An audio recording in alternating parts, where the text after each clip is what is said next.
Hey, ¿qué pasa, chicos, chicas y grandes? Yo soy Roberto y hoy continúo leyéndoles cuentos góticos completos de Sir Arthur Conan Doyle. Así que pónganse cómodos, cómodas y comencemos. Jugar con fuego, 1900. No puedo decir qué ocurrió el pasado 14 de abril en el número 17 de Brotherly Gardens. Negro sobre blanco, mis conjeturas pueden parecer demasiado burdas, demasiado inverosímiles para merecer una consideración seria. Aún así que algo ocurrió, y que por su naturaleza dejará huella en todos nosotros de por vida. Es tan cierto como 5 testigos son capaces de demostrar con su testimonio unánime. No voy a especular ni a entrar en discusiones. Me limitaré a una exposición fiel de los hechos. Se la enviaré a John Moir, Harvey Deacon y la señora de la Mer, y no permitiré que se publique a menos que los 3 estén en condiciones de corroborar todos los detalles. No me es posible contar con la autorización de Paul Leluc, pues parece ser que ha abandonado el país. Fue John Moir, el famoso socio fundador de Moir y Sanderson, quien llamó nuestra atención por primera vez sobre los fenómenos ocultos. Como muchos hombres de negocios prácticos y curtidos, tenía un lado místico que le había llevado a investigar y a aceptar, con el tiempo, ese tipo de sucesos escurridizos y agrupados junto a un sinfín de sandeces y fraudes bajo el epígrafe común de espiritismo. Sus investigaciones, que empezaron con una mentalidad abierta, terminaron por desgracia cayendo en el dogma, y él convertido en un hombre intolerante y categórico como un fanático cualquiera. Moir representaba en nuestro pequeño grupo esa categoría de hombres que han convertido estos fenómenos singulares en una nueva religión. La señora de la Mer, nuestra médium, y su hermana, estaba casada con de la Mer, el escultor de moda. La experiencia nos había demostrado que trabajar en aquel terreno sin un medium era tan inútil como para un astrónomo observar sin un telescopio.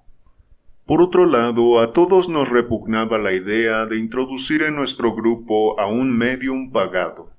¿No era evidente que esa persona se sentiría en la obligación de devolver algo a cambio del dinero recibido, y que su tentación de engañar sería incontenible? Era imposible confiar en un fenómeno producido a razón de una guinea la hora. Por desgracia, Moir había descubierto que su hermana era medium, es decir, una batería de esa fuerza magnética animal que es la única forma de energía lo suficientemente sutil para actuar tanto en el plano espiritual como en el físico. Por supuesto, no es mi intención cuestionar nada. Me limito tan solo a señalar las teorías en las que, acertadamente o no, nos basábamos para explicar lo que observábamos. La señora de la Mer se sumó al grupo sin que su marido acabase de verlo con buenos ojos, y a pesar de que nunca dio muestras de tener demasiados poderes, al menos nos permitió experimentar el conocido fenómeno de la inclinación de la mesa, tan pueril como inexplicable al mismo tiempo, para recibir mensajes de los espíritus. Todos los domingos por la noche nos reuníamos en Brotherly Gardens, en el estudio de Harvey Deacon, la primera casa antes de la esquina de Merton Park Road. El trabajo artístico de Harvey Deacon, por su carácter imaginativo, podía predisponer a cualquiera a pensar que nuestro anfitrión era un amante de todo lo outré y sensacionalista. Era la parte pintoresca del ocultismo lo que originalmente le había impulsado a estudiarlo, pero su atención se centró muy pronto en algunos de esos fenómenos a los que antes me he referido, y enseguida llegó a la conclusión de que lo que a primera vista le había parecido un escarceo divertido, un simple pasatiempo para después de la cena, era de hecho una realidad formidable. Deacon tiene un cerebro extraordinariamente claro y lógico. Es un fiel descendiente de su antepasado, el famoso profesor escocés, y representaba en nuestro reducido círculo el elemento crítico, al hombre sin prejuicios y dispuesto a ceñirse a los hechos en la medida en que es capaz de verlos, y que se niega a teorizar antes de reunir los datos necesarios. Su prudencia molestaba a Moore tanto como la fe inquebrantable de este último divertía a Deacon, pero los dos, cada cual a su manera, estaban igual de interesados en el tema. Y yo, ¿qué puedo decir que representaba yo? No era el devoto, no era el crítico científico. El mayor mérito que puedo atribuirme es quizá el de diletante que merodea por la ciudad ávido de sumergirse en cualquier movimiento innovador, que agradece cualquier sensación nueva que le saque de sí mismo y le abra posibilidades de existencia inéditas. No soy un entusiasta, pero me gusta la compañía de quienes sí lo son. La conversación de Moore, que me hacía sentir como si tuviéramos la llave para abrir las puertas de la muerte, me producía una satisfacción difusa. Me encantaba el ambiente relajante de la sesión con las luces tenues. En resumidas cuentas, la cosa me hacía gracia, y por eso estaba allí ese día. Fue, como ya he dicho, el pasado 14 de abril cuando ocurrió el rarísimo suceso del que me dispongo a dejar constancia. Aunque fui el primero de los hombres de fuera de la casa en llegar al estudio, la señora de la Mer ya estaba allí porque había cenado con la mujer de Harvey Deacon. Los encontré a los tres delante del caballete del artista, contemplando un cuadro inacabado.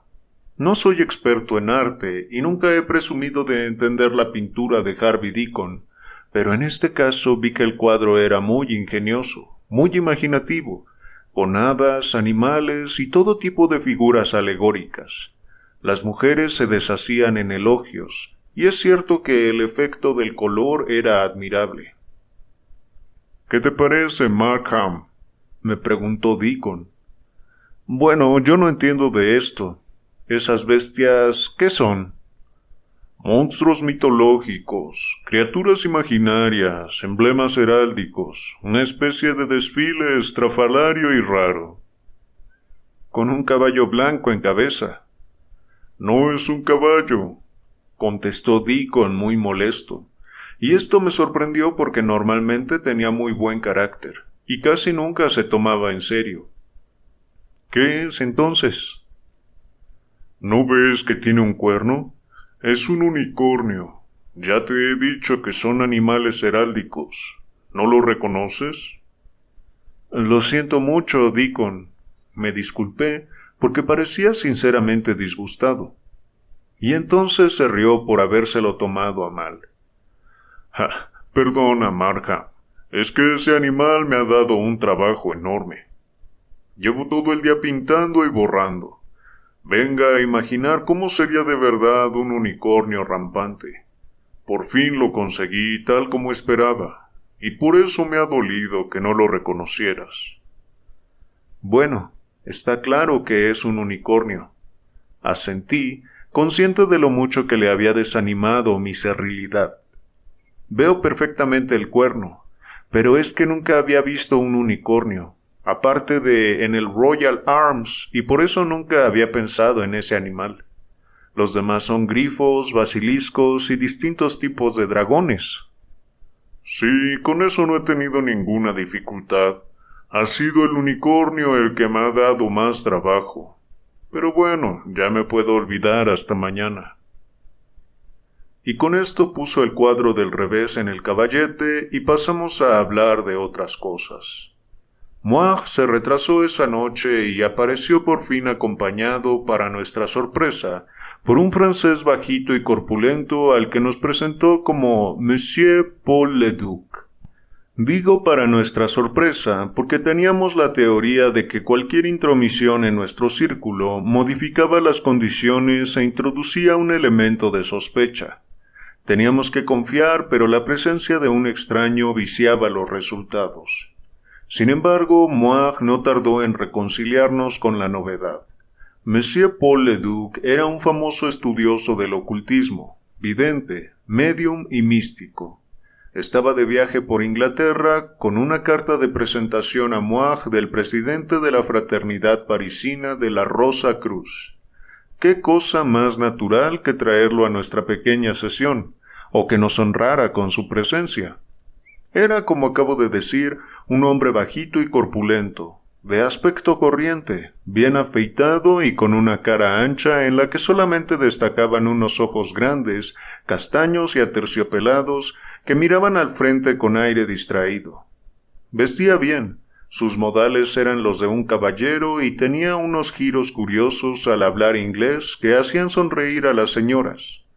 En cuanto a la señora Deacon, que estaba en contra de nuestras investigaciones, nos dejó a solas. Atenuamos las luces, como teníamos por costumbre, y acercamos las sillas a la mesa cuadrada de caoba que ocupaba el centro del estudio. La luz, aunque suave, bastaba para que pudiéramos vernos unos a otros con claridad. Recuerdo que incluso me fijé en las curiosas manos, pequeñas, rechonchas y con las puntas de los dedos cuadradas que el francés puso encima de la mesa. ¡Qué divertido!, exclamó. Hace muchos años que no hago esto y me divierte. ¿Madame es medium? ¿Entra en trance, madame? Bueno, no tanto, contestó la señora de la Mer, pero sí me adormilo muy profundamente. Esa es la primera fase. Si se empeña un poco, después viene el trance. Cuando viene el trance, el espíritu sale del cuerpo y otro espíritu entra en él, y entonces uno puede comunicarse directamente, hablando o por escrito. Uno deja que otro maneje la maquinaria. ¿Pero qué tiene que ver con todo esto un unicornio, eh? Harvey Deacon dio un bote en el asiento. El francés había vuelto despacio la cabeza y estaba escudriñando entre las sombras que envolvían las paredes. ¡Qué divertido!, repitió. Siempre unicornios. ¿Quién ha pensado tanto en una cosa tan estrambótica? Esto es increíble, contestó Deacon. Llevo todo el día intentando pintar uno, pero ¿cómo lo sabe? Porque ha pensado en él en esta sala. Cierto. Y los pensamientos son cosas, amigo mío. Cuando alguien imagina una cosa, la está creando. No lo sabía, ¿eh? Yo puedo ver sus unicornios porque no veo únicamente con los ojos. ¿Quiere decir que puedo crear algo que no ha existido nunca simplemente pensándolo? Pues claro, eso es lo que se esconde debajo de todo lo demás, y también la razón de que los malos pensamientos sean peligrosos. Lo son, supongo, en el plano astral, dijo Moir. Bueno, amigos, eso no son más que palabras. Los pensamientos están ahí, en otra parte, en todas partes. No lo sé, pero los veo. Podría tocarlos. Pero no puede hacer que nosotros los veamos. Eso sería materializarlos. Un momento, es un experimento interesante. Aunque hace falta poder. Veamos primero cuánto poder tenemos y luego ya pensamos qué podemos hacer. ¿Puedo colocarlos como quiera? Es evidente que entiende usted mucho más que nosotros, dijo Harvey Deacon. Me parece bien que dirija la sesión. No estoy seguro que las condiciones sean buenas, pero vamos a intentarlo. Madame se quedará sentada donde está. Yo a continuación, y este caballero a mi lado. Mr. Moir se sentará al lado de Madame porque conviene alternar personas morenas con rubias. Así. Y ahora, con su permiso, voy a apagar todas las luces. ¿Cuál es la ventaja de la oscuridad?, pregunté. La fuerza a la que nos enfrentamos es una vibración del éter, lo mismo que la luz. Y así todos los cables son para nosotros solos, ¿eh? ¿No tendrá usted miedo a la oscuridad, madame? ¡Qué sesión tan divertida! Al principio la oscuridad parecía impenetrable, pero pasados unos momentos los ojos se acostumbraron lo suficiente para distinguir la presencia de los demás, Bien es verdad que muy vagamente.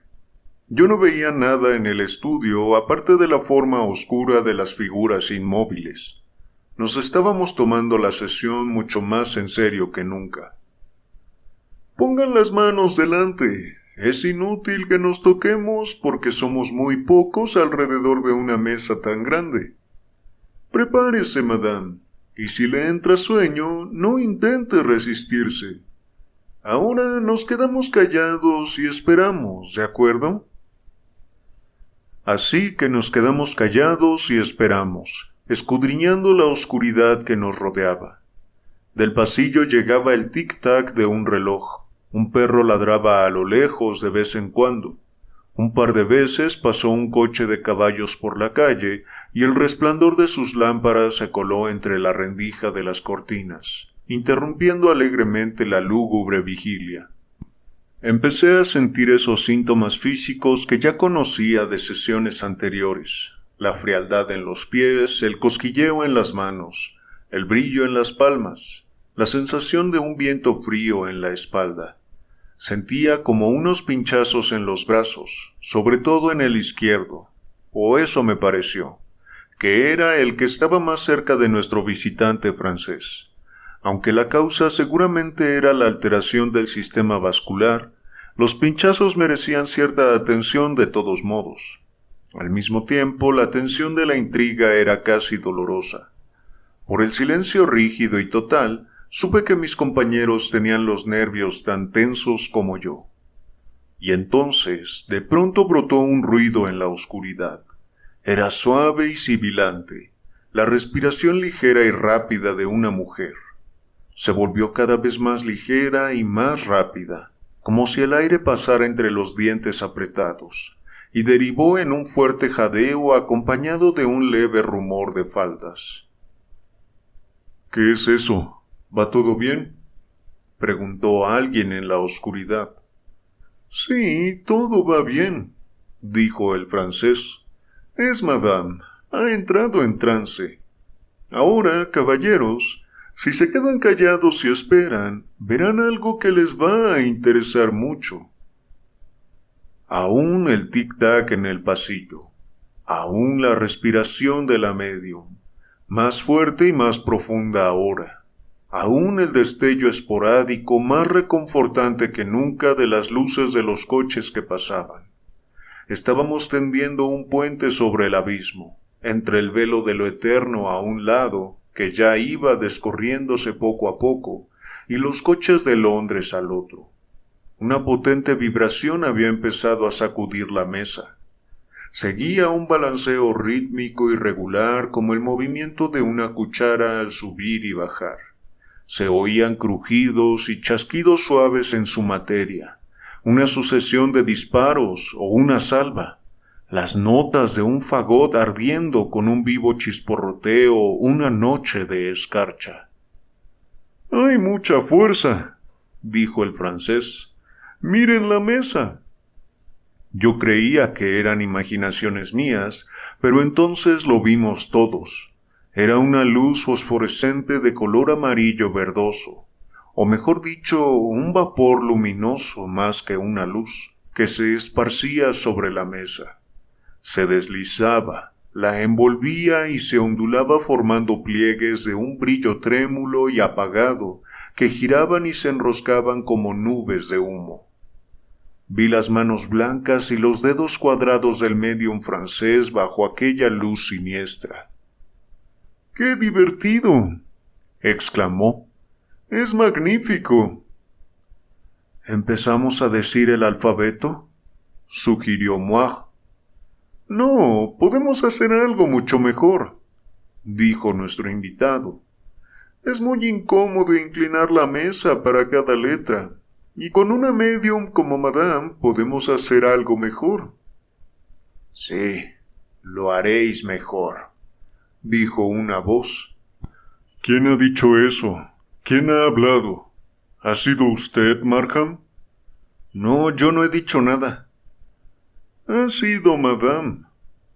«Esa no era su voz». «¿Ha sido usted, señora de la Mer?» «No es la medium, sino la fuerza que se sirve de sus órganos, dijo la voz desconocida y grave. ¿Dónde está la señora de la Meg? Espero que no le haga nada malo. La medium está feliz en otro plano de la existencia. Ha ocupado mi lugar mientras yo ocupo el suyo. ¿Quién eres? Quien yo sea da lo mismo. Soy alguien que vivió como vivís vosotros y que murió como moriréis. Oímos el rechinar de un coche que se detenía en la puerta de al lado. Había una discusión por el precio del servicio y las quejas del cochero resonaban en toda la calle. La nube de color amarillo verdoso seguía envolviendo débilmente la mesa, opaca en todas partes, y fue cobrando un tenue resplandor a medida que se acercaba a la medium. Pareció que se elevaba delante de ella. Una sensación de miedo y frío me encogió el corazón. Me di cuenta de que a la ligera habíamos llegado al más auténtico y augusto de los sacramentos, esa comunión con los muertos de la que hablaban los padres de la Iglesia. ¿No creen que estamos yendo demasiado lejos? ¿No tendríamos que interrumpir la sesión? Dije. Pero los demás estaban impacientes por ver cómo terminaba todo y se burlaron de mis reparos. Todos los poderes se han hecho para utilizarse, dijo Harvey Deacon. Si podemos hacer esto, tenemos que hacerlo. Siempre que se abre un rumbo nuevo para el conocimiento, al principio se considera ilícito. Es lógico y natural que nos interesemos por la naturaleza de la muerte. Es lógico y natural, repitió la voz. ¿Lo ven? ¿Qué más se puede pedir? Exclamó Moag, que estaba emocionadísimo. Vamos a hacer una prueba. ¿Puede darnos una señal de que de verdad está ahí? ¿Qué señal quieres? Bueno, por ejemplo, tengo un puñado de monedas en el bolsillo. ¿Podría decirme cuántas? Volvemos a este mundo con la esperanza de enseñar y de elevar, no para resolver acertijos infantiles. ¡Ja, ja, Mr. Moag! Ahí lo ha pillado, se rió el francés. Está claro que este espíritu habla con mucho sentido común. Esto es una religión, no un juego, contestó la voz dura y fría. Yo pienso exactamente lo mismo, dijo Moag. Siento mucho haber pedido una cosa tan tonta. ¿No va a decirme quién es? ¿Qué más da eso? ¿Hace mucho tiempo que es un espíritu? Sí. ¿Cuánto? No calculamos el tiempo igual que vosotros. Nuestras condiciones son distintas. ¿Es feliz? Sí. ¿No querría volver a la vida? No, la verdad es que no. ¿Tiene tareas que hacer? No seríamos felices si no las tuviéramos. ¿Qué hacen? Ya he dicho que las condiciones son totalmente distintas. ¿Puede darnos una idea de cómo es su trabajo? Trabajamos para nuestra superación personal y para que otros progresen. ¿Le gusta venir aquí esta noche? Vengo con gusto, si sirve de algo bueno que venga. Entonces su objetivo es hacer el bien. Ese es el objetivo de la vida en cualquier plano. Ya lo ha oído, Markham. Eso debería quitarle los reparos. Y era cierto, porque mis dudas habían quedado atrás y ahora solamente sentía interés. ¿Existe el dolor en su vida? Pregunté. No, el dolor es cosa del cuerpo. ¿Y el dolor anímico? Sí, Siempre hay motivos de tristeza o de preocupación. ¿Está con los amigos a los que conoció en la tierra? Con algunos.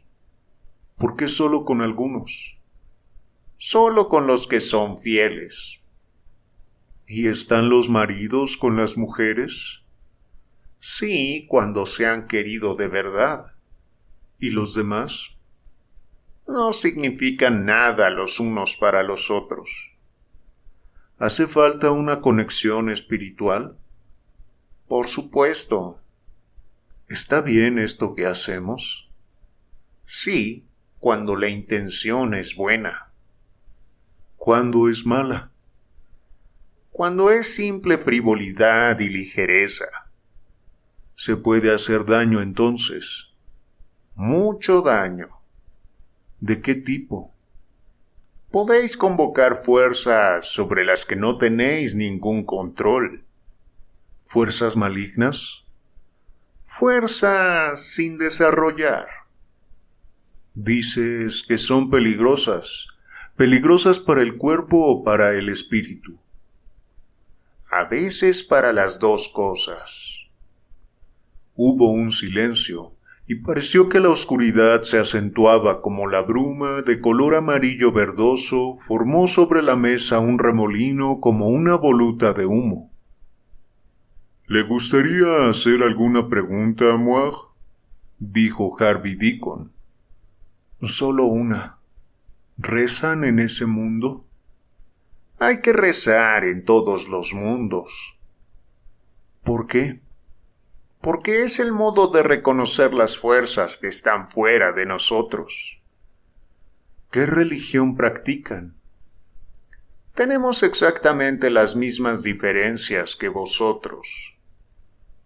¿No tienen un conocimiento incuestionable? Solo tenemos fe. Estos debates sobre religión, dijo el francés, que a ustedes los ingleses, que son gente seria, les interesan tanto, no son muy divertidos. Yo creo que podríamos tener una experiencia grande con toda la fuerza que tenemos aquí, ¿no creen? Algo digno de contar. No hay nada más interesante que esto, dijo Moir. Bueno, me parece muy bien que usted lo crea, contestó el francés de mal humor. Yo creo que todo esto ya lo he oído otras veces, y esta noche me gustaría hacer algún experimento con toda esta fuerza que se nos ha dado. Pero si tiene más preguntas, hágalas, y cuando haya terminado ya probaremos algo distinto. Pero el hechizo se había roto. Por más que preguntamos, la médium no volvió a decir nada. Únicamente su respiración profunda y regular indicaba que estaba presente. La bruma seguía enroscándose en la mesa. Se ha alterado la armonía. No volverá a responder. Pero ya hemos oído todo lo que nos puede decir, ¿no? A mí me gustaría ver algo que no haya visto antes. ¿Qué? ¿Me dejan que lo intente? ¿Qué quiere hacer? Ya les he dicho que los pensamientos son cosas. Ahora quiero demostrarlo y enseñarles algo que únicamente es un pensamiento. Sí, soy capaz de hacer eso. Ya lo verán. Ahora les pido que no se muevan ni digan nada, y que dejen las manos quietas sobre la mesa. El estudio estaba más oscuro y silencioso que nunca. El mismo recelo intenso que había sentido al principio de la sesión volvió a atenazarme. Tenía el vello de punta. ¡Está funcionando! ¡Está funcionando!, exclamó el francés, y supe por cómo se le quebró la voz que también su estado era de máxima tensión. La niebla luminosa se retiró despacio de la mesa y recorrió el estudio ondulando y parpadeando. Por fin se concentró en el rincón más apartado y oscuro. Lanzó un destello y se endureció hasta convertirse en un bulto reluciente, en una extraña mancha que cambiaba de forma y resplandecía. aunque al mismo tiempo no iluminaba nada, que brillaba pero sin proyectar rayos en la oscuridad. Había pasado del amarillo verdoso a un rojo apagado. Luego, alrededor de ese centro original, se enroscó una sustancia oscura y parecida al humo que se volvió poco a poco más espesa, dura, densa y negra, y entonces el resplandor se apagó ahogado por aquella envoltura. Se ha ido. ¡Callad! Hay alguien aquí. Lo oímos en el rincón donde hasta hacía un momento habíamos visto el resplandor. Era algo que resoplaba y se movía con inquietud en la oscuridad. ¿Qué es eso, Leduc? ¿Qué ha hecho? No se asuste, no pasa nada, dijo el francés con la voz temblando de emoción. Dios mío, Moir, hay un animal grande en el estudio. Está aquí al lado de mi silla. ¡Aparta! ¡Aparta! Era la voz de Harvey Deacon, y después se oyó un golpe contra algo sólido. Y luego... ¿Cómo decirles lo que ocurrió a continuación? Algo enorme nos embistió en la oscuridad, encabritándose, pisoteándonos, y nos aplastó entre saltos y bufidos. La mesa se hizo astillas. Salimos despedidos por todas partes. La cosa se lanzaba estrepitosamente de una esquina a otra, abriéndose paso entre nosotros con un ímpetu brutal. Estábamos todos gritando de miedo y andando a gatas para librarnos de ella. Algo me pisó la mano izquierda, y noté que el peso me agrietaba los huesos. ¡Luz! ¡Luz! gritó alguien. Moir, usted tiene cerillas. ¡Cerillas! No, no tengo. Deacon, ¿dónde hay cerillas? Cerillas, por favor. No las encuentro. Oiga, usted, francés, deténgalo. No depende de mí. Mon Dieu, no puedo detenerlo. La puerta, ¿dónde está la puerta? Mi mano tuvo la fortuna de tocar la manivela mientras tanteaba en la oscuridad. La criatura pasó a mi lado como una exhalación, jadeando y resoplando, y acabó estrellándose contra el tabique de roble. En cuanto pasó de largo abrí la puerta, y en un momento estábamos todos fuera, con la puerta cerrada detrás de nosotros. Al otro lado se oían porrazos, desgarraduras y coces. ¿Qué es eso? Por Dios, ¿qué es? Un caballo, lo he visto al abrir la puerta. Pero ¿y la señora de la Mer? Tenemos que sacarla de ahí. Vamos, Markham. Cuanto más esperemos, menos nos apetecerá. Abrimos la puerta de un empujón y entramos corriendo.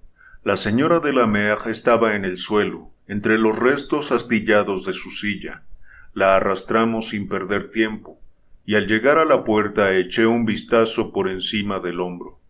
Vi el brillo de un par de ojos extraños que nos observaban en la oscuridad. Oí las pezuñas martilleando el suelo, y tuve el tiempo justo de cerrar la puerta antes de que un golpe estruendoso la rajara de arriba abajo. «La está embistiendo. Va a salir».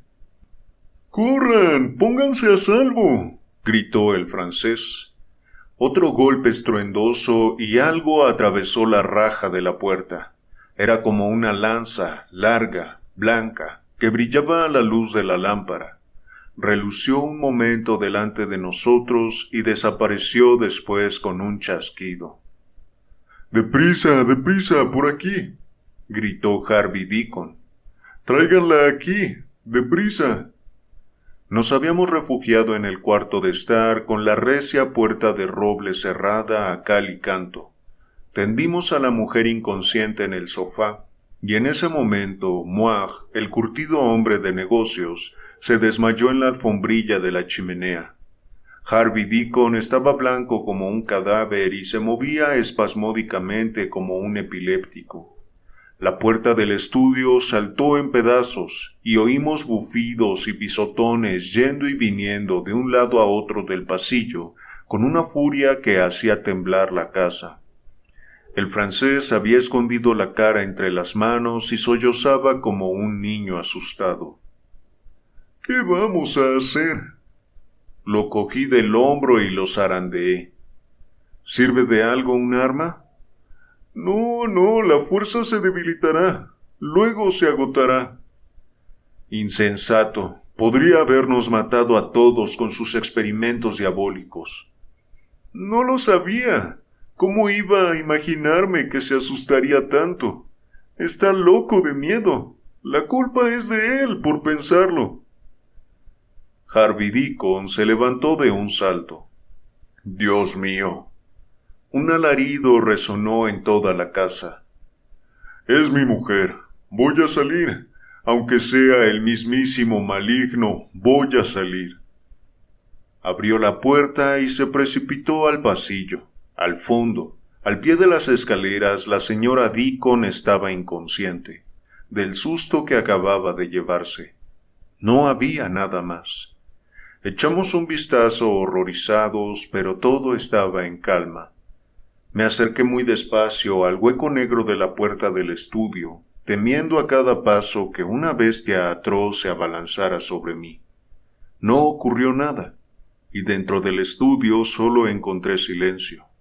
A tientas y con el corazón en un puño, llegamos hasta el umbral y nos asomamos a mirar en la oscuridad.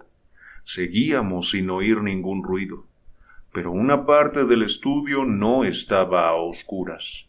Una nube radiante y luminosa, con el centro incandescente, flotaba en un rincón del cuarto. Se fue difuminando y apagando poco a poco, adelgazando y atenuando hasta que la misma oscuridad densa y aterciopelada se extendió por todo el estudio. Y con el último parpadeo de aquel siniestro resplandor, el francés entró en el estudio con un grito de alegría. ¡Qué divertido! Nadie está herido. Solo se ha roto la puerta y las señoras se han asustado. Amigos míos, hemos hecho algo que nadie había hecho nunca. Y mientras yo pueda evitarlo, nunca se volverá a hacer, contestó Harvey Deacon. Y esto fue lo que ocurrió el pasado 14 de abril, en el número 17 de Batherley Gardens. Aunque empecé diciendo que sería grotesco dogmatizar sobre lo que pasó realmente, ofrezco no obstante mis impresiones, nuestras impresiones. Harvey Deacon y John Moore las han corroborado, por si tuvieran algún valor. Pueden ustedes, si les parece bien, imaginar que fuimos víctimas de una broma elaboradísima y extraordinaria, o pueden creer como nosotros que vivimos una experiencia real y aterradora. Incluso puede que sepan más que nosotros de estos asuntos ocultos y les sea posible informarnos de algún suceso similar. En este último caso, una carta dirigida a William Markham, 146M, de Albany, podría arrojar un poco de luz sobre este fenómeno tan oscuro para nosotros.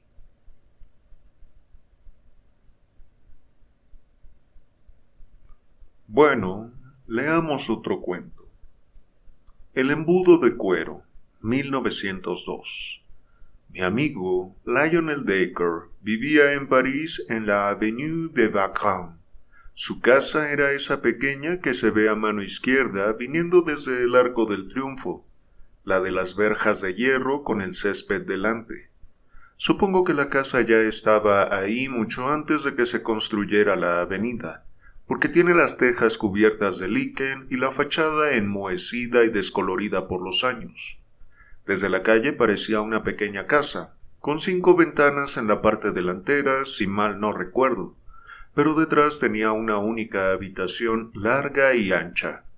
Era aquí donde Dacre había instalado su singular biblioteca de ocultismo y guardaba las fantásticas curiosidades que a él le servían de afición y a sus amistades de entretenimiento. Dacre, un hombre rico, de gustos exquisitos y excéntricos, había dedicado buena parte de su vida y fortuna a reunir lo que, según algunos, era una colección privada excepcional de obras talmúdicas, cabalísticas y de magia. en muchos casos de enorme rareza y valor. Sentía inclinación por lo maravilloso y lo monstruoso, y he oído decir que sus experimentos en el terreno de lo desconocido han transgredido todos los límites del decoro y la civilización. Con sus amigos ingleses nunca hablaba de estas cosas, sino que adoptaba el tono propio del erudito o del artista virtuoso. Pero un francés que comparte con él gustos similares me ha asegurado que en esa biblioteca amplia y espaciosa, con las paredes forradas de libros y entre las vitrinas de su museo particular, se han celebrado misas negras y se han cometido los peores excesos. La fisonomía de Dacre bastaba para demostrar que su profundo interés por estos fenómenos psíquicos era más intelectual que espiritual. No había ni rastro de ascetismo en sus facciones toscas, pero sí una extraordinaria fuerza mental en el cráneo enorme y abombado entre un pelo que ya empezaba a ralear, como una cumbre nevada sobre su franja de abetos. Su conocimiento era mayor que su sabiduría, y sus facultades muy superiores a su carácter. Los ojillos brillantes y hundidos en la cara carnosa, aunque tenían la chispa de la inteligencia y una curiosidad insaciable por la vida, eran los ojos de un ególatra sensual. Pero dejemos en paz al hombre que ya ha muerto, pobre diablo, justo cuando estaba convencido de haber descubierto el elixir de la vida. No es de su complicada personalidad de lo que quiero hablar, sino del extraño e inexplicable incidente que ocurrió cuando fui a visitarlo, a principios de la primavera del año 1882. Yo había conocido a Dacre en Inglaterra cuando mi etapa de investigación en la sala asiria del Museo Británico coincidió con la época en la que él estaba empeñado en encontrar el significado místico y esotérico de las tablillas babilonias, y esta comunidad de intereses nos llevó a entablar una relación. El intercambio ocasional de impresiones dio paso a conversaciones diarias, y éstas a algo muy cercano a la amistad. Le prometí que mi próxima visita a París pasaría a verlo. En la época en que pude cumplir mi promesa, yo vivía en una casita de campo, en Fontainebleau, y como el horario de los trenes a última hora de la tarde no era bueno, Dacre me invitó a pasar la noche en su casa. «Solo puedo ofrecerte este sofá», dijo, señalando un sofá amplio en la gran biblioteca. «Espero que te resulte cómodo». Era un dormitorio peculiar con sus altas paredes tapizadas de volúmenes oscuros, pero no había mobiliario más agradable para un ratón de biblioteca como yo, ni perfume más placentero para mi olfato que el hedor leve y sutil de un libro viejo. Le aseguré que no podía pedir ni una habitación más encantadora ni un entorno más de mi gusto. «Aunque no son ni cómodas ni convencionales, estas instalaciones al menos son caras», dijo, recorriendo los anaqueles con la mirada. «Me he gastado casi $250,000 en estos objetos que te rodean. Libros, armas, gemas, tallas, tapices, imágenes. No hay prácticamente nada aquí que no tenga su historia particular, y normalmente digna de ser contada». Dacre estaba sentado a un lado de la chimenea abierta y yo al otro. La mesa de lectura quedaba a su derecha, y la luz fuerte de la lámpara que había en la mesa trazaba un círculo dorado muy intenso. En el centro había un palimpsesto a medio enrollar y alrededor un batiburrillo de objetos curiosos. Uno de ellos era un embudo grande, de los que se emplean para llenar toneles de vino. Parecía hecho de madera negra y con el borde de latón descolorido. «¡Qué cosa tan curiosa!», dije. «¿Cuál es su historia?». Justo eso mismo me he preguntado yo más de una vez. Daría mucho por saberlo. Cógelo y míralo». Eso hice, y comprobé que lo que había tomado por madera era en realidad cuero, resecado con el paso del tiempo hasta cobrar una dureza extrema. El embudo era grande, con capacidad para 1 litro cuando estaba lleno, El aro de latón rodeaba el borde ancho y también el vértice tenía la punta de metal. ¿Qué te parece?, preguntó Dacre. Supongo que sería de un fabricante de vino o cerveza de la Edad Media. En Inglaterra he visto jarras de cuero del siglo XVIII del mismo color que este embudo e igual de duras. Yo diría la misma fecha, asintió Dacre. Y también que se usaba para llenar de líquido un recipiente. Ahora bien, si mi intuición es cierta, el vinicultor en cuestión debía de ser muy raro, y el tonel que llenaba con él muy peculiar. ¿No notas nada extraño en el pitorro? Al examinarlo a la luz, vi que unos 12 centímetros del extremo del latón, en el cuello estrecho del embudo de cuero, había una muesca sucia, como si alguien hubiera hecho un corte alrededor con un cuchillo romo. Solo en ese punto se encontraba alguna rugosidad en la superficie lisa y negra. Alguien ha intentado cortar el pitorro. ¿Tú dirías que es un corte? El cuero está desgarrado. Hace falta algo de fuerza para dejar estas señales en un material tan duro, con el instrumento que sea. ¿Tú qué crees? Está claro que sabes más de lo que dices. Dacre sonrió y vi en sus ojillos el brillo del conocimiento. ¿Has incluido la psicología de los sueños entre tus doctas lecturas?, preguntó. Ni siquiera tenía noticia de que existiera una psicología de los sueños. Querido amigo, ese estante, el de encima de la vitrina de gemas, está lleno de libros que no hablan de otra cosa desde la época de Alberto Magno. El asunto es una ciencia en sí misma. Una ciencia de charlatanes.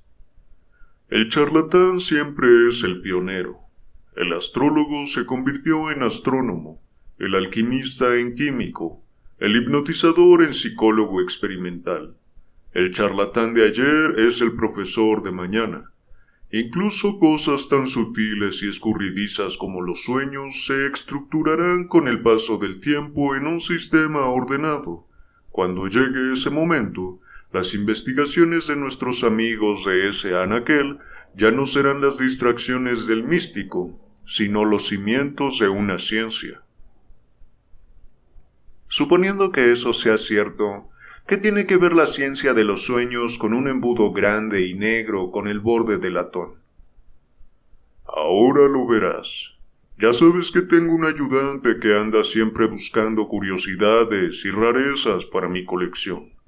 Hace unos días oyó que un vendedor de los muelles había comprado un trasto viejo que se encontró en el armario de una casa antigua, al final de la Rue Mathurin, en el barrio latino.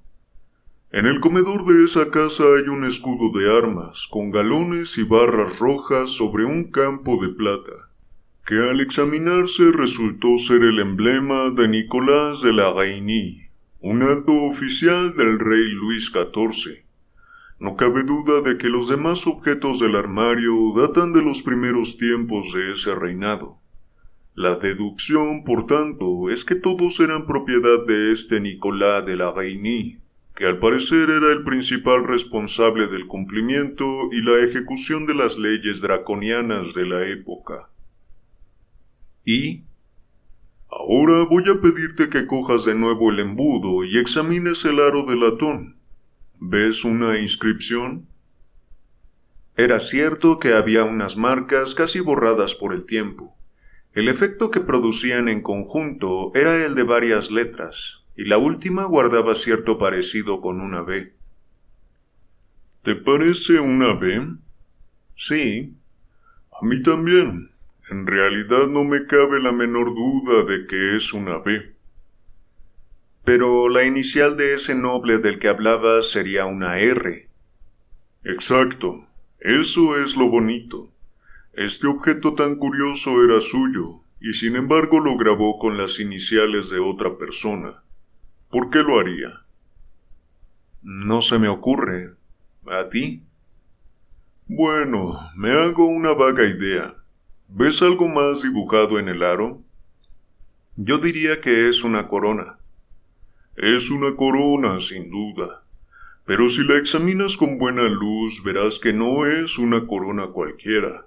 Es una corona heráldica, un distintivo de rango decorada con una alternancia de 4 perlas y hojas de fresa, concretamente el distintivo de un marqués. Por tanto, podemos deducir que la persona cuyas iniciales terminan por B tenía derecho a llevar esa corona. Entonces, este sencillo embudo de cuero era de un marqués. Dacre respondió con una sonrisa peculiar. O de algún miembro de la familia de un marqués, dijo. La inscripción de este aro nos permite hacer todas esas deducciones. Pero, ¿qué tiene todo esto que ver con los sueños? No sé si fue un gesto de Dacre o alguna sugerencia sutil en su actitud, pero una sensación de repugnancia, de horror irracional se apoderó de mí mientras observaba el trozo de cuero viejo y retorcido. Más de una vez he recibido información importante en sueños, dijo mi compañero, en ese tono didáctico que tanto le gustaba adoptar. Ahora tengo por norma, cuando dudo de algún objeto material, dormir con él a mi lado y confiar en que algo me ilumine. El proceso no parece demasiado oscuro, aunque de momento no ha recibido la bendición de la ciencia ortodoxa. Según mi teoría, cualquier cosa que haya estado íntimamente relacionada con una emoción humana, llevada a su paroxismo, ya se trate de alegría o de dolor, conservará cierta relación o cierto clima emocional que es capaz de comunicarse con una mente delicada. Cuando digo una mente delicada no hablo de una mente anormal, sino de una entrenada y educada como la tuya o la mía. ¿Quieres decir, por ejemplo, que si durmiera con esa espada vieja que está colgada en la pared a mi lado, podría soñar con algún incidente sanguinario en el que participó en algún momento? Un ejemplo perfecto, porque lo cierto es que yo mismo he hecho la prueba con esa espada, y en mi sueño vi la muerte de su dueño, que pereció en una emocionante escaramuza. Aunque no he sido capaz de identificarla, sé que ocurrió en la época de la Guerra de la Fronda. Si lo piensas, algunas prácticas populares muestran que nuestros antepasados ya reconocían este fenómeno, mientras que nosotros, con la sabiduría que nos caracteriza, lo hemos incluido en el catálogo de las supersticiones. Como por ejemplo, bueno, colocar la tarta nupcial debajo de la almohada para tener sueños placenteros. Es uno de los ejemplos que encontrarás en un folleto que estoy escribiendo sobre el tema. Pero volviendo a lo que hablábamos, una noche dormí con este embudo a mi lado, y tuve un sueño que da un cariz muy curioso de su uso y su origen. ¿Qué soñaste? Soñé que... Se quedó callado y su cara grandota cobró de pronto una expresión de hondo interés. Caray, qué buena idea. Este va a ser un experimento interesantísimo. El sujeto del experimento psíquico eres tú mismo, con unos nervios que responden de inmediato a cualquier impresión. Nunca me he puesto a prueba en ese sentido. Pues esta noche lo vamos a hacer. ¿Puedo pedirte como favor especial que esta noche cuando te acuestes en ese sofá, duermas con el embudo al lado de la almohada? La petición me pareció grotesca, pero una parte de mi carácter complicado es la sed de todo lo que sea extraño y fantástico. No tenía la más mínima fe en la teoría de Dacre, ni tampoco esperanzas de que el experimento diera resultado, pero el mero hecho de hacerlo me divertía. Dacre, con mucha ceremonia, acercó un escabel a la cabecera del sofá y dejó allí el embudo. Seguimos charlando un poco más y después me dio las buenas noches y me dejó a solas. Seguí un rato al calor de los rescoldos, fumando y pensando en el curioso incidente y en la extraña experiencia que quizá estaba a punto de vivir. A pesar de mi escepticismo, había en la seguridad de Dacre algo que me impresionaba, y el entorno pintoresco, el enorme salón con sus objetos extraños y siniestros en muchos casos, infundía solemnidad en mi espíritu. Por fin me desvestí, apagué la lámpara y me acosté en el sofá. Después de dar muchas vueltas me quedé dormido. Permítanme que intente describir con la mayor precisión posible la escena que viví en sueños. La guardo en la memoria con mucha más claridad que cualquier cosa que haya podido ver estando despierto. Había algo que parecía un sótano. 4 arcos salían de las esquinas y se unían para formar la honda bóveda del techo. La arquitectura era tosca pero muy sólida. Indicaba sin lugar a dudas que el sótano formaba parte de un edificio grande. 3 hombres de negro y con curiosos sombreros de copa de terciopelo del mismo color estaban sentados en fila, en un estrado sobre una alfombra roja. Su expresión era triste y solemne. A la izquierda había 2 hombres con túnicas hasta los pies y carpetas en la mano que parecían llenas de papeles. A la derecha, mirando hacia mí, había una mujer menuda, rubia, y con unos ojos de color azul claro muy peculiares, los ojos de una niña. A pesar de que había dejado atrás la juventud hacía algunos años, aún no podía decirse que fuera una persona de mediana edad. Era tirando a fuerte, y tenía un aire orgulloso y confiado. Estaba pálida, pero parecía serena. Tenía una cara curiosa, agradable aunque con un gesto felino, una sutil insinuación de crueldad en la boca pequeña, fuerte y recta, y en la mandíbula regordeta. Vestía una especie de túnica holgada y blanca. A su lado estaba un sacerdote delgado, muy serio, que le susurraba algo al oído y le ponía continuamente un crucifijo delante de los ojos. La mujer volvió la cabeza y miró por encima del crucifijo a los 3 hombres de negro que, me dio la sensación, eran sus jueces. Mientras yo seguía observando, los 3 hombres se levantaron e intercambiaron unas palabras que no alcancé a distinguir, aunque vi que quien hablaba era el del centro. Después salieron del sótano, seguidos por los 2 hombres con los papeles. En ese mismo instante entraron rápidamente varios individuos de aspecto tosco y con jubones de tela fuerte y retiraron primero la alfombra roja y luego los tablones que formaban el estrado, hasta dejar la sala totalmente vacía. Cuando retiraron el estrado me fijé en unos muebles curiosos que había detrás.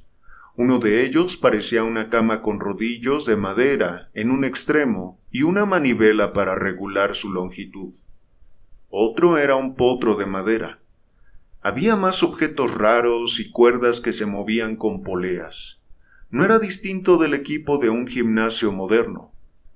Cuando terminaron de vaciar la sala, entró en escena un personaje nuevo. Era un hombre alto, delgado y vestido de negro, de rostro austero y demacrado. Tenía una pinta que me daba escalofríos. Llevaba la ropa cubierta de grasa brillante y salpicada de manchas. Se movía con una lentitud y una dignidad impresionantes, como si se supiera al mando desde el mismo instante en que entraba. A pesar de su aire sórdido y desaseado, era el encargado, el dueño de la sala, el que mandaba allí. Llevaba un rollo de cuerdas por encima del brazo izquierdo. La mujer lo miró de arriba a abajo, aunque sin cambiar de expresión. Tenía un gesto confiado, incluso desafiante. El del sacerdote era muy distinto. Estaba blanco como un cadáver, y vi el brillo del sudor que le cubría la frente inclinada y alta. Alzó las manos en actitud de oración, agachando continuamente la cabeza para murmurar frenéticamente algo en el oído de la mujer. El hombre de negro avanzó entonces y maniató a la mujer con una de las cuerdas que llevaba en el brazo. Ella tendió las manos mansamente mientras se las ataban. A continuación, el hombre la agarró de un brazo y la empujó hacia el potro de madera que le llegaba ligeramente por encima de la cintura. La obligó a subirse y acostarse de espaldas mirando al techo, mientras el sacerdote salía precipitadamente y temblando de horror. La mujer empezó a mover los labios muy deprisa, y aunque no llegué a oír nada, me di cuenta de que estaba rezando. Le colgaban los pies por los dos lados del potro, y los toscos ayudantes le habían pasado unas cuerdas alrededor de los tobillos y las habían atado a unas argollas de hierro en el suelo de piedra. Me dio un vuelco el corazón al presenciar estos siniestros preparativos, pero al mismo tiempo estaba atrapado por la fascinación del horror y me era imposible apartar la vista del extraño espectáculo. Un hombre había entrado con un cubo de agua en cada mano. Otro venía detrás con un tercer cubo. Dejaron los cubos al lado del potro. El segundo hombre llevaba un cazo de madera, un cuenco con el mango recto, en la otra mano. Se lo dio al hombre de negro. En ese mismo instante, uno de los criados se acercó con un objeto oscuro que incluso en el sueño me resultó vagamente familiar. Era un embudo de cuero. Lo encajó con una fuerza tremenda, pero no fui capaz de aguantar más. Se me pusieron los pelos de punta. Me encogí, forcejeé hasta romper las cadenas del sueño. Volví a la realidad lanzando un alarido y me encontré temblando de terror en la enorme biblioteca, donde la luz de la luna que entraba a raudales por el ventanal dibujaba extrañas formas negras y plateadas en la pared de enfrente. ¡Ah! ¡Qué inmensa alegría sentí al verme de nuevo en el siglo XIX, lejos de aquella bóveda medieval y en un mundo donde los hombres tenían un corazón compasivo! Me senté en el sofá temblando de arriba a abajo, dividido entre el agradecimiento y el horror. Parecía inconcebible que alguna vez se hubieran hecho cosas así, que hubieran podido hacerse sin que Dios fulminara a semejantes villanos. ¿Era todo una fantasía o ciertamente representaba algo que había ocurrido en los tiempos crueles y oscuros de la historia? Hundí la cabeza palpitante entre las manos temblorosas, y entonces, de repente, tuve la sensación de que se me paraba el corazón y ni siquiera podía gritar. Tan grande era mi horror. Algo se me acercaba en la oscuridad de la biblioteca. Es la suma de un horror con otro lo que quiebra el espíritu de un hombre. No podía razonar, no podía rezar, solamente podía quedarme inmóvil como una estatua de hielo, contemplando la forma oscura que cruzaba el enorme salón. Cuando pasó por la franja de la luna blanca, por fin pude respirar de nuevo. Era Dacre, y parecía tan asustado como yo. ¿Eras tú? ¡Por Dios, qué pasa!, preguntó con voz ronca. Ay, Dacre, cuánto me alegro de verte. He estado en el infierno. Ha sido espantoso. Entonces, ¿has sido tú quien ha gritado? Creo que sí. Ha sonado en toda la casa. Los criados están aterrorizados. Prendió una cerilla y encendió la lámpara. Parece que aún se puede avivar el fuego, añadió arrojando unos leños a las brasas. Dios mío, qué blanco estás, amigo. Parece que hubieras visto un fantasma.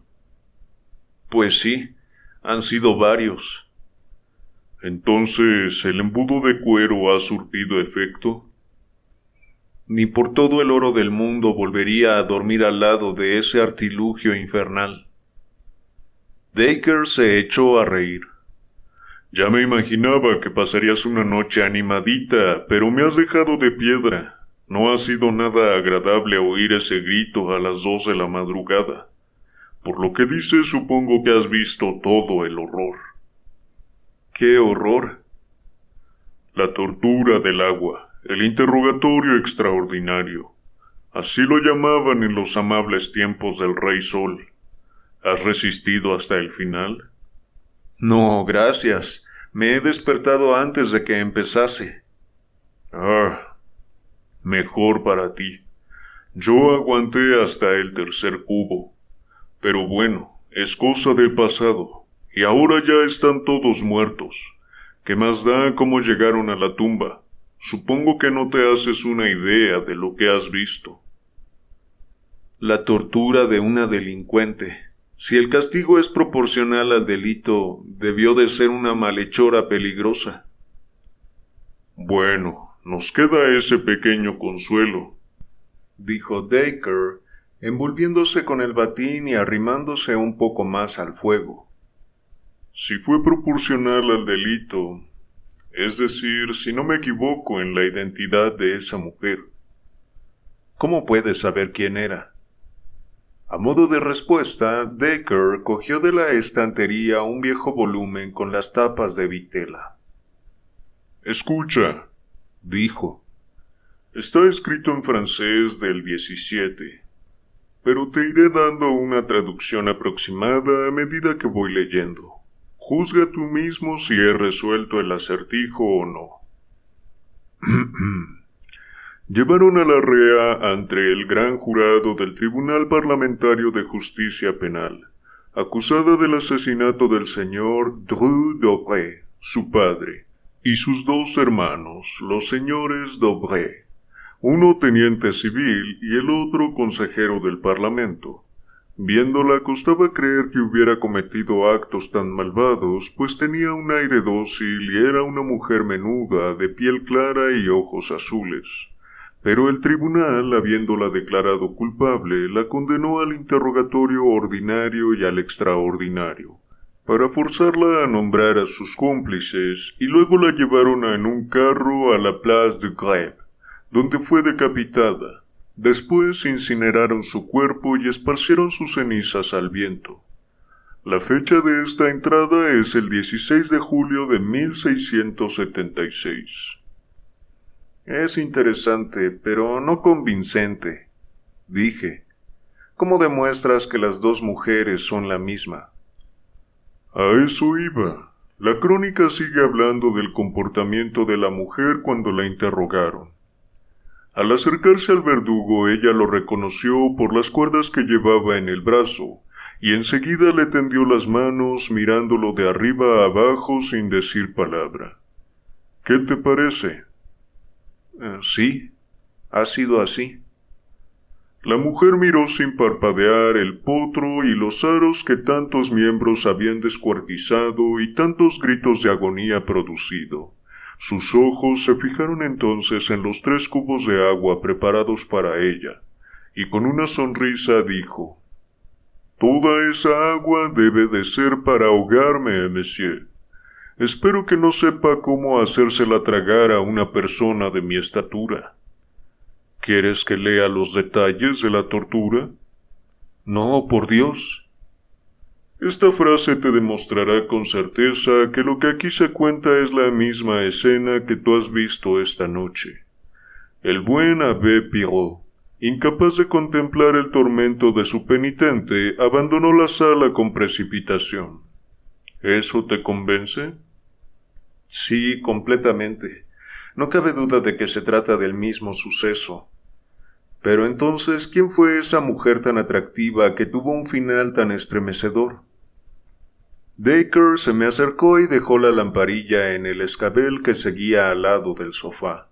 Cogió el aciago embudo y giró el aro de latón para que la luz le diera justo encima. Vista así, la inscripción parecía más clara que la noche anterior. Estamos de acuerdo en que este es el emblema de un marqués o una marquesa, dijo. Y también coincidimos en que la última letra es una B. No hay duda. Ahora voy a sugerirte las demás letras de izquierda a derecha. M, una D minúscula, A, una D minúscula y la B final. Sí, seguro que tienes razón. Veo perfectamente las 2 D. Lo que acabo de leerte, dijo Dacre, es la crónica oficial del juicio de Marie-Madeleine d'Aubray, marquesa de Brinvilliers, una de las envenenadoras y asesinas más famosas de todos los tiempos.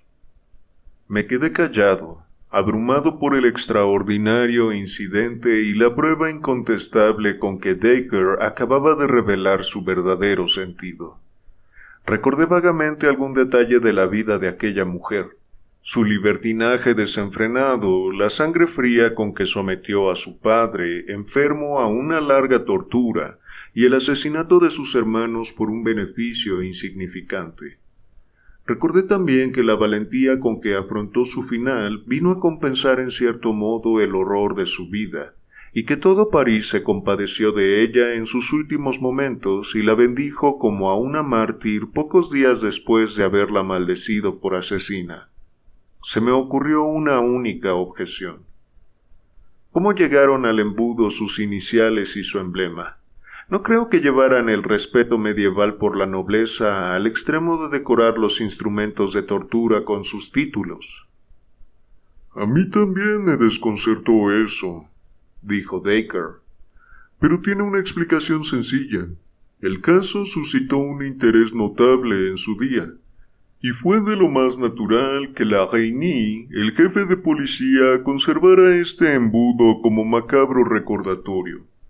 No era frecuente someter a una marquesa de Francia al interrogatorio extraordinario, y eso de grabar las iniciales de la acusada para información de otros seguramente era un procedimiento muy habitual.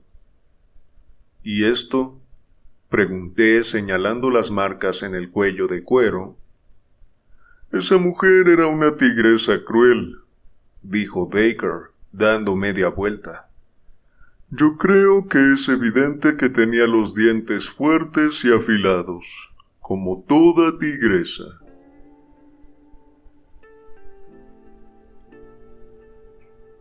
Bueno, chicos, chicas, hasta aquí las lecturas de hoy. Espero que las hayan disfrutado. Si fue así, no olviden dejar su like y suscribirse al canal. Les recuerdo que al final del video estaré dejando un enlace para el siguiente capítulo. Para los que lo vean el mismo día que lo subo, tengan un poco de paciencia y activen la campanita para que YouTube les avise cuando suba el siguiente. Creo que estos cuentos han sido muy interesantes y empiezan a tomar un matiz diferente a los anteriores. Se están volviendo un poco más inclinados al ocultismo y espiritismo, al menos por ahora. Cuando antes las historias quedaban a la libre interpretación, ya sea lógica o sobrenatural, ahora están siendo francamente sobrenaturales, lo cual nos habla de la incursión del autor en estos temas de una forma más marcada.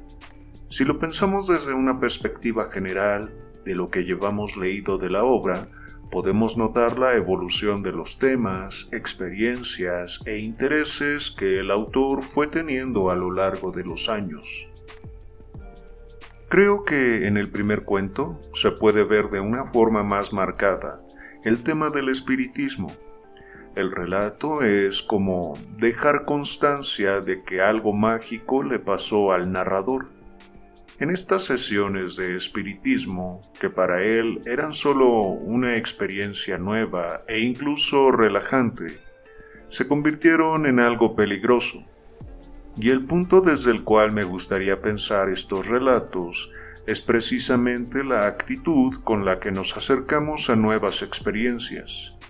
En este caso, el espiritismo y el ocultismo. Pero lo mismo podría ser a la espiritualidad, la religión, el conocimiento científico o incluso el autoconocimiento. En el primer relato tenemos un conjunto de personas poco serias.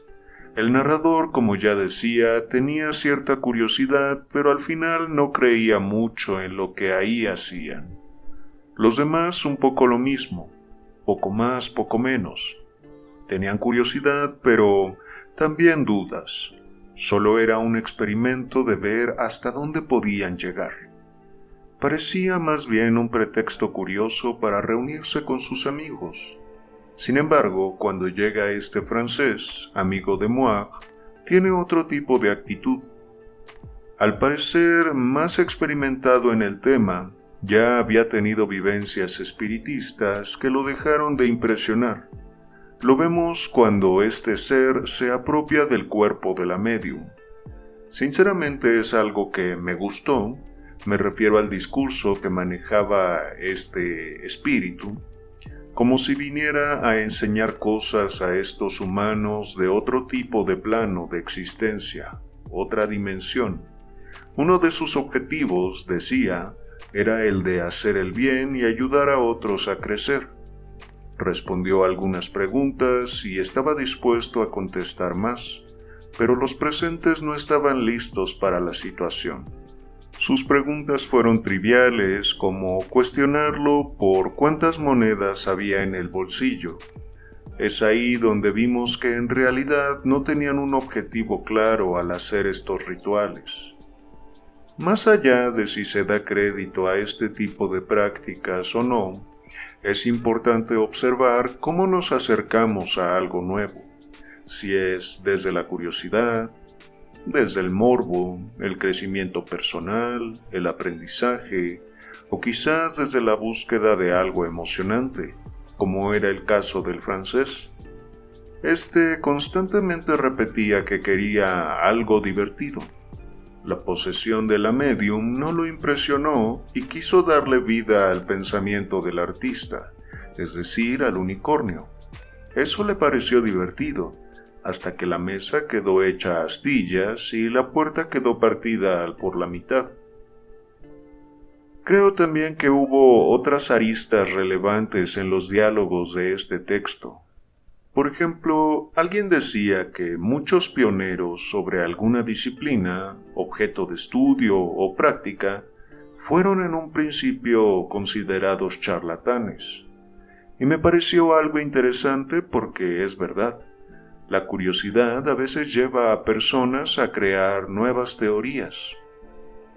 Cuando no es desde la intención de buscar fama, impresionar o estafar, creo que algunos de los que fueron vistos como charlatanes, al final sí llegaron a un nuevo conocimiento. No podría hablar del espiritismo y ocultismo, pero sí, por ejemplo, del psicoanálisis. Freud en un principio fue considerado un charlatán por sus colegas. Sus colegas médicos de la época lo consideraban alguien que postulaba algo ilógico, se burlaban de él. Sin embargo, 100 años después, sus teorías y postulados siguen vigentes, además de que fueron nutridos con los estudios de muchos analistas posteriores. El inconsciente es algo que no podemos ver, tocar o medir, pero es algo que a través de la práctica clínica o de la vivencia terapéutica podemos corroborar. Muchas personas no le dan crédito, eso es verdad, pero es justo ahí donde la actitud con la que nos acercamos a algo es importante. Si vamos con la mente cerrada, habrá resistencias para ver, y por lo tanto no llegaremos a mucho. O al contrario, si vamos queriendo creer en algo, probablemente nos sugestionemos y la experiencia no sea del todo genuina. En el segundo relato me parece que la actitud de los personajes es diferente, más de parte de Dacre. Él tuvo un interés más profundo en lo oculto, basó incluso su estilo de vida en ello. Fue alguien que se dedicó de lleno a investigar y experimentar. Era algo que mantenía privado. Solo con pocas personas que compartían su interés, él podía hablar de sus conocimientos, como lo hizo con nuestro narrador.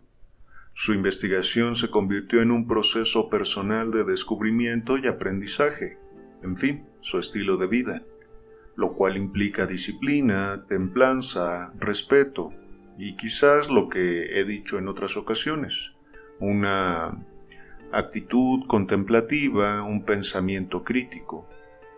Y puede que en un principio no podemos tener la disciplina y el compromiso con algún interés nuevo.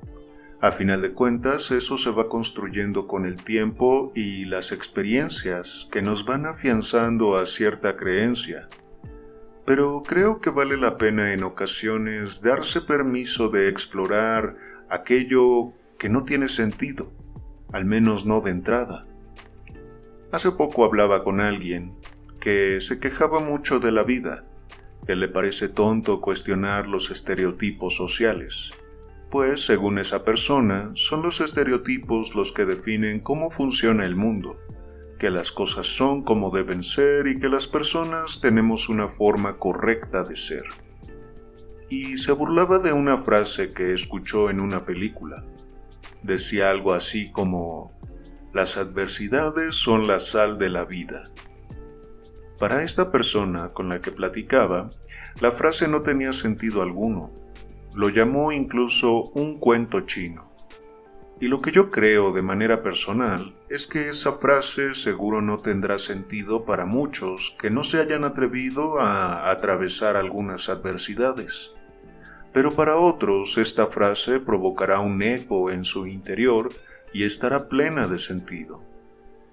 En fin, les cuento esto para decir que a veces vale la pena leer esos cuentos chinos, metafóricamente hablando, claro. Pues eso que nos puede parecer carente de sentido o lógica, puede tener detrás muchas experiencias que enriquecen. No me refiero específicamente al espiritismo o al ocultismo, sino a cualquier nueva experiencia o interés. Bueno, chicos, chicas, hasta acá los comentarios de hoy. Espero que hayan disfrutado de los relatos. Para mí ha sido un placer leerles, como siempre. Nos vemos.